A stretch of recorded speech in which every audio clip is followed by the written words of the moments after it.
Kite Runner takes place in Kabul, Afghanistan during the 1970s.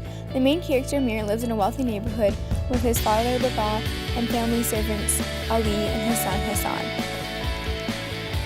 Amir and Baba are castrants, while Hassan and Ali are discriminated against in their society for being born into the Hazara ethnicity.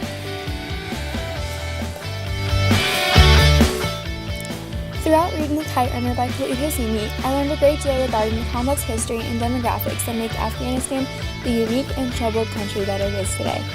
There are many things that contribute to today's Afghanistan, but from Hosseini's point of view, it includes a combination of unstable governments to the discrimination of the Mongol descendant Hazaras from the native Pashtuns. The root of many of Afghanistan's issues can be traced back to the greed in all humans, the desire to gain popularity and power despite what it takes to get there. The fight for control led to many uprisings and conflict, which led to multiple military coups in the 70s. This resulted in a shaky government that eventually fell into the wrong hands. Just like the main character Amir, many Afghan politicians were willing to tear down others in order to benefit themselves without any consideration for others. A relevant example of this is when Afghanistan's Prime Minister Daud Khan overthrew his own cousin, King Mohammad Zahir Shah, in a threatening yet bloodless military coup to gain power over a family feud. Amir desperately longed for the approval that his father Baba gave Hassan and decided he would do anything to receive his acceptance. In a broken relationship with his father, Amir tore down Hassan's relationship by framing him to fix his own with Baba. Amir neglected to save Hassan while he was raped in the alley or lend any support. His desire to feel number one in Baba's eyes was greater than being there for Hassan after all he went through. After unsettled differences with his Shah, Daud Khan did the same in an attempt to control Afghanistan. He led the military coup in 1973 to get Zahir Shah out of his way and learned that just as Amir did, that getting what you want by destroying others doesn't gain people's affection. In the end, you suffer even more, as he experienced when he was forced out of office 5 short years later. In 1979, the Soviets came pouring in to support the People's Democratic Party of Afghanistan, against those in opposition of the new government after Daud Khan's assassination. This included many tribal, civilian, and religious leaders. At this time, Amir and Baba fled to the United States in hopes of beginning a new life in a stable country. Amir took the chance to start over and leave his past back in Afghanistan. Yet the guilt of seeing his best friend abused and being too cowardly to interfere constantly haunted him, even living thousands of miles away in a foreign country. Many recurring symbols and motifs in the Kite Runner include kites, the pomegranate tree, and Hassan's cleft lip. In my opinion, flying kites is the glue that connects Hassan and Amir's friendship. After everything Amir and Hassan went through, their shared pastime of flying kites reminded them of each other and kept their friendship alive. After Amir redeems himself by saying Sohrab from abuse and eventually adopting him, everything comes full circle when their relationship grows with common interest in flying kites. The pomegranate tree with their names engraved in it represents Amir and Hassan's friendship. Through all that Afghanistan as a country went through and all the boys experienced, the tree still stood. Even 20 years later, when Amir returned, the pomegranate tree was still there, yet no longer flourishing in a war-torn country. This motif represents the friendship that is gone with Hassan's death and Amir's betrayal, yet the reminder of once was and will always be there. Hassan's cleft lip represents the disadvantage all Hazaras have from the moment they are born. Due to their ethnicity, Hazara's potential and possibilities are already decided for them at birth. Hassan can never be more than a servant, as he isn't given the opportunity to become educated simply because of who his ancestors are.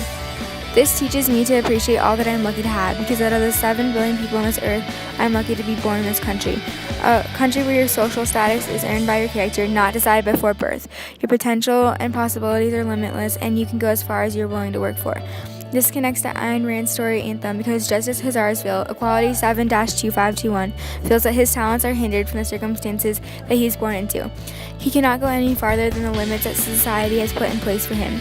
This is why Ayn Rand prioritized self-interest only, as she had seen the effects of communism hindering potential, just as discrimination did to Hassan and all Hazaras. The Kite Runner also relates to the things they carried in many ways. Both Amir and Baba carried lessons and memories from their lives back in Afghanistan across the oceans to California. Just like the soldiers in Vietnam, they carry their aspirations for a life they would have lived if war never existed. With them, they bring their regrets from all the things they wish they'd done before war interfered and changed their lives forever. They carry all the would've, could've, and should'ves from their lives prior to war. It helps you to view life through the eyes of the curious but nervous immigrant who sets foot on foreign ground and plunges into an entirely different society at a pace they cannot slow down. They may have not preferred to settle in unfamiliar territory, yet they have no choice. So the best we can do is to share a smile and help smoothen the transition into a strange and new land. Throughout the novel, Amir transforms from a young, insecure boy into a confident and successful author. Similar to Doodle's brother in The Scarlet Ibis, Amir sees the effects of selfishness and greed for personal agendas over how it could affect others. At first, he's willing to frame Hassan for crimes so that he can receive the affection that he longs for. But as he grows up, he learns that living like that only leads to painful regrets. In order to redeem himself for all the trouble and pain he caused Hassan, he risked his own life to save Hassan's son, Sohrab. The sacrifice he was willing to take didn't change the past, but it showed a changed man who was willing to fight and stand up for people rather than running away from his fears any longer. Amir wasn't always willing to risk his life to save others.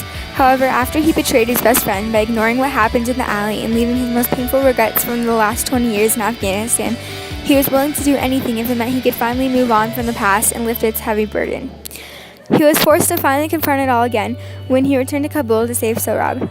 By doing what he needed to do to move on so the regret of what he did could stop hurting him, he was shaped into the person he became.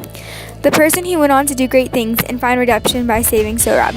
On page 1 he says, "I became what I am at the age of 12. On a frigid, overcast day in the winter of 1975. I remember the precise moment, crouching behind a crumbling mud wall, peeking into the alley near the frozen creek. That was a long time ago, but it's wrong what they say about the past. I've learned about how you can bury it, because the past calls its way out. Looking back now, I realize I have been peeking into the deserted alley for the last 26 years. This brings up the essential question: is what you do now affects what you do later?" In my opinion, the things you've done in your past affects what you do later, because you learn from your mistakes so you don't repeat them later on. Amir's neglect to save Hassan from rape and support him afterwards made him feel like he was an awful person. The pain and regret haunted him the rest of his life until he redeemed himself by saving Sohrab. He learned to stand up for values that were important to him so he would never have to feel that regret again. One of the many lessons that Amir learns is that you are not your past, and you can reinvent yourself at any given moment. Your past only defines you if you let it. Otherwise, it is just another experience and lesson learned to grow from. If you're not proud of who you become, you're not stuck in wet cement. You can decide to change your actions to become a better person and redeem yourself just like Amir did.